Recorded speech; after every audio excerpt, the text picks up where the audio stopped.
Hey guys, today we're going to talk about how you are going to have a superhuman intelligence, perfect recall, photographic memory, all these things we know how to develop. And if you're watching this right now, it means you're one of the 1% of the 1% that are interested and able to focus their attention long enough to increase their superhuman psychic abilities. My name is Mike. I'm the founder of the Astral Atom Network, and this is Destiny Engine. So, welcome, Destiny hackers. So, today we're going to go through an email from one of our tribe members, Mr. Edward, who says, "Hey guys, how can I go about boosting my memory and gaining access to my data? I know that my brain and subconscious mind act as supercomputers, but I seem to lack the ability to access stored data, whether it be what I read, hear, watch, learn, or experience in this life or prior ones, past life." Interesting. To give an example, when I listen to and watch a video even more than once, when listening on the second or third time, a lot of the material is like me hearing or watching it for the first time. So what I want to do is set up the Destiny engine, something that would really boost my memory so that it will have like a photographic memory of everything saved on my disks that I could access in great detail at any given time or on demand. I remember an old friend of mine who used to play chess. He could foresee several scenarios ahead based on what the chessboard looked like at any given moment and already stored data of the game. I always wanted to have this magic embedded into me. Hope you can help or at least point me in some direction. Best wishes, Edward. Yes, of course, Edward. If you integrate what I'm telling you, people will not believe the thoughts, insights, and productions that you create. You're going to become so intelligent that you'll actually feel lonely because people around you just don't seem to understand the place that you're coming from anymore. But it's okay because they're going to call upon you to solve, to heal, and to help. So by increasing the span of your awareness, you're taking the blinders off and you're going to see more and you're going to be firing on all cylinders and you're going to be able to uh, sift through the matrix, but it's a lonely path. And I'm just telling you now, like, you're going to have superpowers, but it's going to be somewhat isolating. So just be ready for that. Uh, a couple things that strike me about your mail right off the bat is, first of all, like, why would you want to have what your friend has with the chess ability? Like, no, really, why? Like, why would you want to have perfect recall? I mean, maybe you have a reason, and it's just not in this email. Like, and if you don't have one yet, that's okay. I think it's great you want to develop something like this, but I would say that it's just as important to find out the why that you're doing this, because if you have the reason for this, and you see where I'm going with this, that the reason becomes the impetus for the change and is the actual driving piston of the engine of your superconscious mind.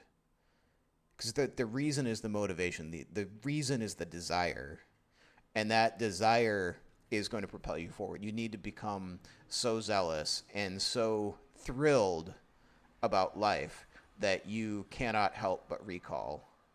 Like, when people solve challenges like this, whether they're health challenges or whether you just have an average sort of memory and attention span, you just want to be better.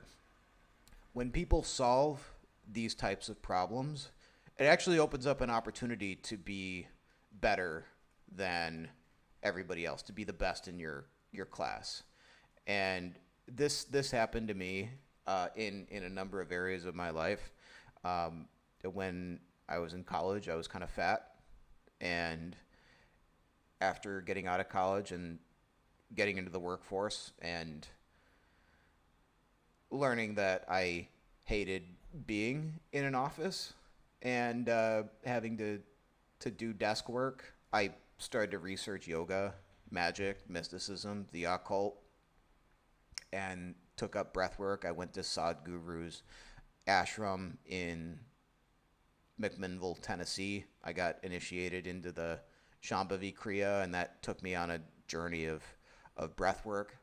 But going into the breathwork, especially the Liber E, Aleister Crowley style breathwork, getting your retention numbers up so you can hold your breath for long periods of time, starts to activate that zeal. That's one of the first ways to trigger your genius level ability. So this breath work is a little bit of a tangent, but I feel like it's going to help you, Edward, because if you're doing the alternate nostril breathing, so you're closing one nostril, inhale, and then you're holding it, and then you close the other one, throw it out the other, and you inhale through that one, close that nostril, throw it out the other. So look up that type of practice. That's very unifying of the masculine and feminine energies in your body. And it clears those two main male-female channels that run like serpents up your spine. And they meet at Ajna Chakra, the third eye, at the center of your brain, the top of your spinal column, this organ that is tiny and looks like a pine cone. It's your third eye. That's where they meet. And that's going to be the seat of your genius. So I think it's good that you're on the Destiny Hackers tribe, because getting just doing the binaural beats, any program, any frequency is working to unify the hemispheres. That's what binaural means. Bi is two, and neural it's Latin or Greek or some shit for sound. It's audio. So it's using audio to sync the hemispheres. That's why the brand name is HemiSync with the Monroe Institute. There's is syncing the hemispheres of your brain where the energies meet at Ajna, third eye chakra. So you can sync them up there relatively easily just by having these two tones in your ears. By now, you guys should have some idea what binaural beats are. If you don't, I explain them a ton in the other videos. But you can grab Destiny Engine right now for $1, and it'll help you to design custom programs that target specific frequencies of binaural beats and give you the pure sine waves that you're not going to get from the compressed and lossy audio that you see on YouTube and the interwebs. Plus, it'll be designed for you in your own voice for your specific working rather than somebody else's idea of what you should be meditating. And the AI chatbot takes care of all of that. So if you're new here, that's what this guy's talking about with Destiny Engine. He's using the software that's sort of the core tool of this movement. So the pranayama, the breath work is going to help you to anchor yourself in those higher frequencies, making sure that not just your mind, but your body is firing on all those cylinders too. Because like I notice you're using the computer metaphors. Like you're saying, my hard drive, my disks, my data, which is helpful insofar as we're just discussing recall and just pointing at what you mean. Like memories might be a little fuzzy to you, but the computer metaphor, like, it stops there. It's not really it's not how it works in reality. Your entire body is a walking memory of your entire life, and as you mentioned, your past lives are even encoded in your body. So things like little bumps and birthmarks may represent something that actually happened in a past life. The memory it's not just on a drive like or in your brain somewhere. It's all throughout your field of memory. So increase the frequency of your whole body. Try Tai Chi, Qigong, breathwork, whatever works for you to get that bodily awareness and to find that zeal. Find the zeal for life that you don't even know why you have the zeal. Because if you'll just have this passion that you don't know why you have it, but it's also powered by like the reason that you want to develop this. Like, so if you have that reason and you have the zeal, then you have the energy plus the intention for the recall. If you're just like, oh wow, that'd be cool to have the superhuman recall, that's probably not where your friend is operating at. I don't think he's just like, oh yeah, I'm just this drunken genius like Dr. House character that has no like real purpose, and I just sort of bumble my way through life, but I managed to make it out okay because I skate by on my superhuman abilities. Like I don't see a whole lot of people like that last for very long. Usually it's the reason that develops the ability. So find your reason and then find some energy to power it. So that's where we want to connect the third eye to the heart, because the heart is the transformer. The heart is the fire in Taoism. Like it's the seat of fire in your body, and then the yang of the heart is the small intestine. So getting that fire going in your body is going to give you the joy that you need to actually affect the transformation. So when you're doing these types of meditations and you're designing them with the reality designer, you want to make sure that you're anchoring any kind of third eye working, where the binaurals can tend to be very heady, but you need to use your own focus to bring it down and anchor it in your body. So this is where like the tool's going to be doing something for you that you don't need to focus 100% on it, because the binaural beats are already synchronizing, your hemispheres are already synchronizing the serpentine kundalini energy at the level of your head, but you need to unify that with your heart, because that's the power center in your body. And so your heart is the generator that you can use to affect the change and find the insights and improve the recall in your third eye, in your brain region. So power it with the heart. Do yoga, do Surya Namaskar, do breath work. Pick your poison, whatever gets you going.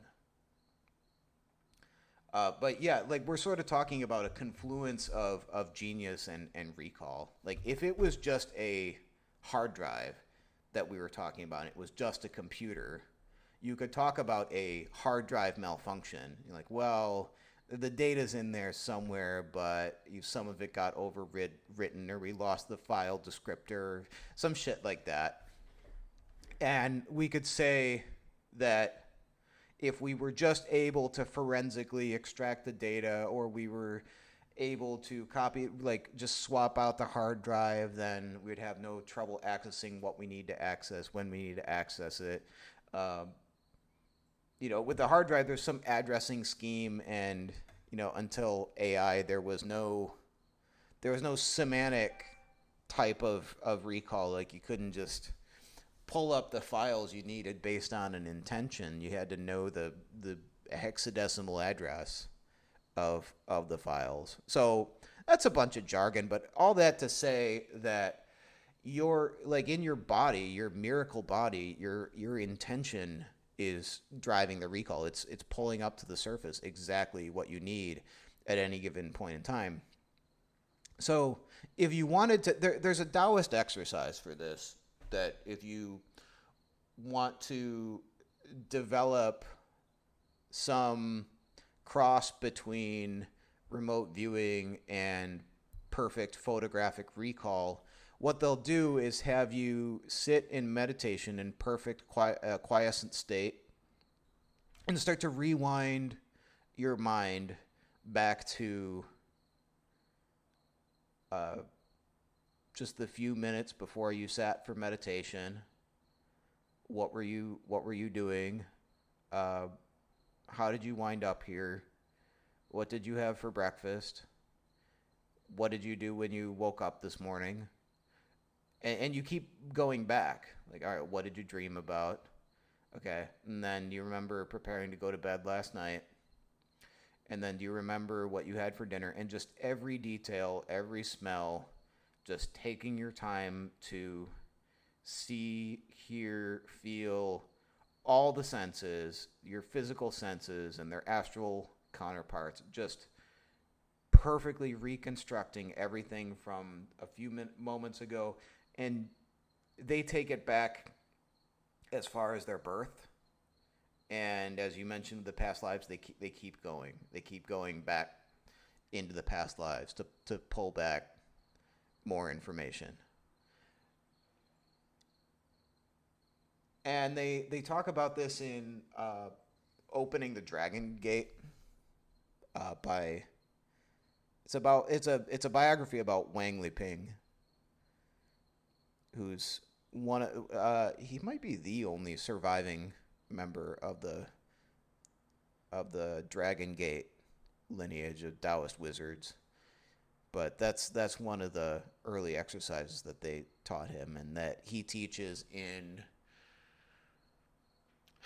There's a book about Lingbao. Uh, Lily started to translate some of it for me. The Lingbao is some superhuman alchemical pill you can cultivate through Tai Chi and Qigong meditation that gives you the ability to fly and to do, I don't know, just wizardry things. These are the times I wish I could read Mandarin and be able to see the initial text. But check out Opening the Dragon Gate. Check out Taoist Yoga and Immortality by Charles Luck. And I think the genius components on that framework come from being able to project into the future after that. Because if you can recall the past perfectly, just moment by moment, take yourself back into the past and develop that photographic memory, what's it to you with this now very developed third eye and ability to visualize? Because your ability to visualize is tied to how open your third eye is. Your ability to project into the future. You know, when you go to the party, what kind of food are they going to have? What kind of hors d'oeuvres? Who's the first person you're going to see when you get to the party? And having no passion when you do this, complete like dispassion, detachment, and just letting it come to you. That's one of the funny things about memory, is that you have to trust it. Just like if you're swimming. If you thrash about when you're trying to learn to swim, you'll sink. Because you haven't trusted the water. So, you know, the second that you learn to relax and to trust the water, to lay back, by God, you're floating. Now you're on top of the water, and the water's just supporting you. The water's just doing what the water does, and you're just doing what you do. And memory can kind of work like that.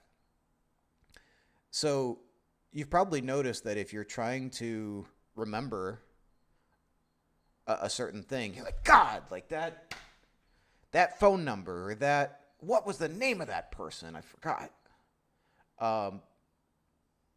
Or what were we talking about? Or what was that thing that I needed to get at the grocery store? Relax. And command your subconscious mind This is the piece of information that I need, and here's when I need it by. I trust that you'll deliver it to me. Or, if you don't have a deadline, just I trust that you'll deliver it to me by the time that I need it. And trust it, because it will. It will deliver it to you. And it always comes back to you when you least expect it to. You're not even thinking about it. And all of a sudden you're like, oh, that's what I meant to tell you. Or, oh, that was the person's name. Or, oh, yeah, I needed to buy sponges at the store. You tracking? Because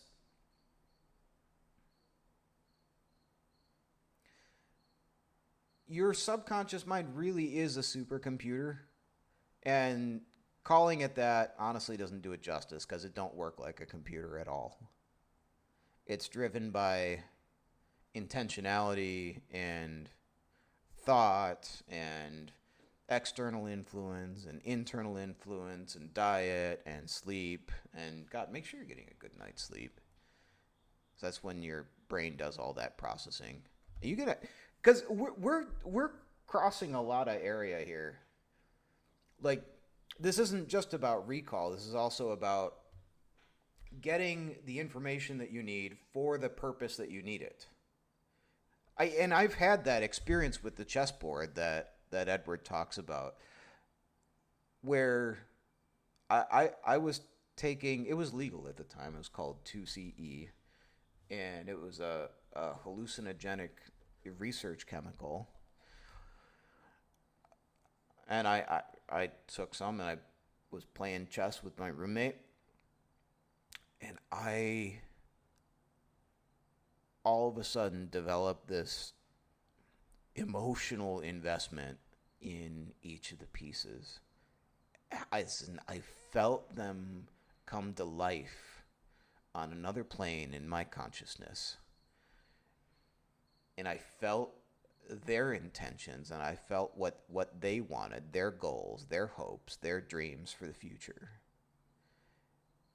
And I saw them pitted in a battle against my opponent on this board in our dimension. And I could see overlaid on the chessboard as actual visual hallucinations, the actual trajectories that those pieces could take by the rules of the game. The bishop's diagonal, the rooks orthogonally, the pawns one space or two capture on the diagonal. I saw all of that, and that was one move.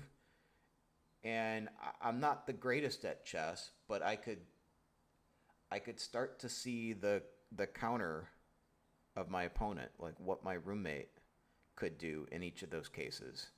And not just the consequence on the board, like if I move this here, then he could do this, that, or that, and then I could do this, that, or that. I also saw that there were well-defined consequences to each move in the external world that contained the chessboard.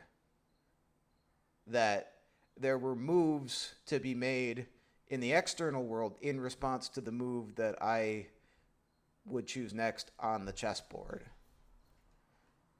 And that was a very psychedelic type of experience. So it's very real, but that led me to believe that it takes that zeal or emotional investment in not just the outcome, but the pieces in your chess game, whatever your chess game happens to be.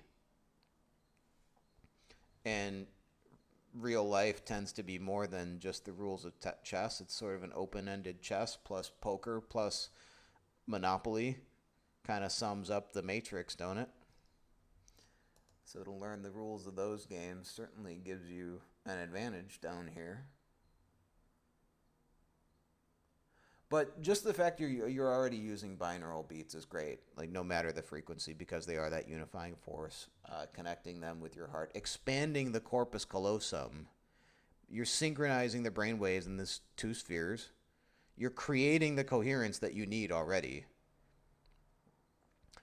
Genius is recall when you need it. It's not recall for the sake of recall. It's recall for the sake of genius. So find your reason, connect it to desire, find the passion. Allow yourself to feel everything deeply. Whether it pisses you off, makes you sad, makes you laugh, makes you cry. And those feelings are going to connect with your thoughts in ways that just amaze your friends and family. They're going to, how do you come up with this stuff? This is the things that people say to me, like, how do you come up with these connections? I would get this from my philosophy professors back in school.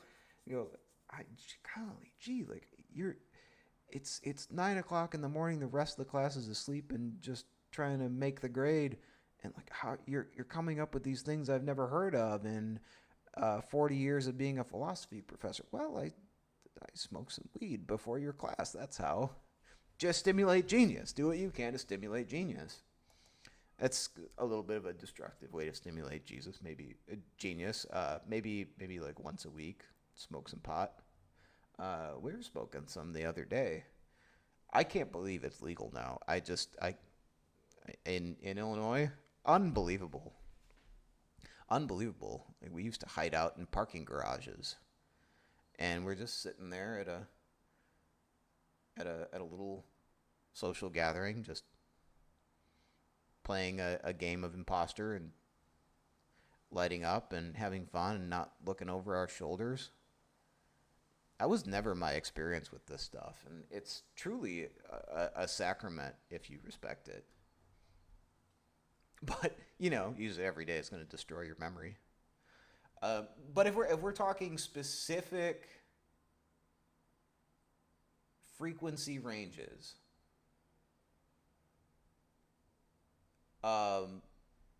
theta range between 4 and 8 hertz for memory consolidation, relaxed learning, creativity, and hypnagogic recall. This is the kind of state where I feel if you had forgotten something specific and you want to bring it to memory, it'll tend to come to you in these states as you're drifting off to sleep, in between waking and sleeping. That mind awake, body asleep, focus 10, Monroe Institute kind of state is going to be those theta ranges. Not exactly a functional day-to-day, like go about your life type of frequency, but for deep meditational work, you can operate in those theta frequencies.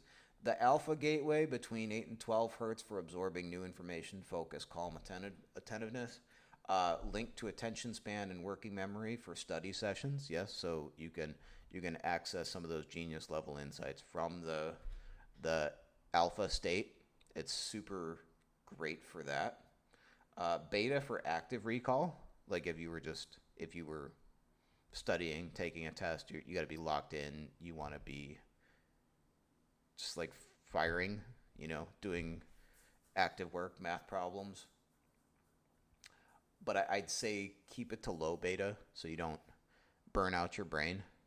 Because the more that we can decrease our brain waves, the longer our lifespan is going to be, the better our health is going to be, the better our minds function. And that's why we're a sort of a cortisol type of society. We're fueled by Starbucks because those higher beta waves just burn us out faster. So keep it like 14 to 16 hertz and don't use it for too long. That said, the monks, the rishis, and the advanced meditators are achieving these high gamma states over a lifetime spent practicing advanced meditation techniques. So you can get there in just minutes. Those type of gamma programs are already in Destiny Engine. There's one under the focus section. It's just pure gamma waves. You can play it while you're trying to do manifestation or accomplish genius level tasks. This is high genius level stuff, peak learning, vivid recall, making genius level leaps. So I haven't fact checked this, but I'm told that 40 hertz entrainment has been shown to be helpful with Alzheimer's. So just being able to recall information better, names, faces, etc. So that's what I'd say about that. Don't agonize over your memory, but do some cleansing. Get yourself firing on all cylinders, and for some people that means clearing out the crap physically. Do a colonic here and there. Do some cleansing. Do some breath work for the energetic system. Doing the Nadi Shodhana for the alternate nostril breathing to actually cleanse the two main channels. Doing qigong, getting yourself grounded. Getting a solid night's sleep, turning off your phone an hour before bed. Don't look at screens. Get blue light filters for stuff. Get that deep sleep, and then activate the shit out of yourself. Write protocols for this stuff in Destiny Engine. Like I talked about that Taoist exercise. Go make a Destiny Engine protocol that helps take you back through a progressive visualization. Work to improve your visualization ability, but have this meditation. Ask the chatbot to create this meditation that takes you progressively back throughout the last hour, throughout the last day, throughout the last week, the last year, all the way back through your childhood and when you were born, and then see if you can keep going. See how deep you can go. This is probably theta level stuff. And I don't know. I haven't done that with Destiny Engine, but you could be the first. Let me know in the comments if this was helpful, or if you've created any type of programs like this. Somebody's gonna do it now that I've said it, and we've got a new community feature where y'all can share your creations and how you did it and compare notes, because I'm just one guy. I wanna get y'all to know each other and to help each other out and to build this ecosystem of intentionality and to lift one another up so that we can achieve greatness, and whatever that happens to mean to you. What we have in common is that we're destiny hackers, and that we are taking matters into our own hands rather than waiting for fate to take its course. We are recognizing that we are the co-creators and learning to invoke those forces through this type of audio biohacking, convergence with AI in a way that is helpful and not invasive and truly unlocks our human potential. So if you have any questions about this, also drop a comment. It would help us out a ton with the algorithm if you gave us a like and subscribe to the channel. We got a ton of videos just like this one, and we're going to cover a lot more. Thank you so much for watching. This is Mike with the Astral Atom Network signing out, and we'll see you next time. Goodbye for now.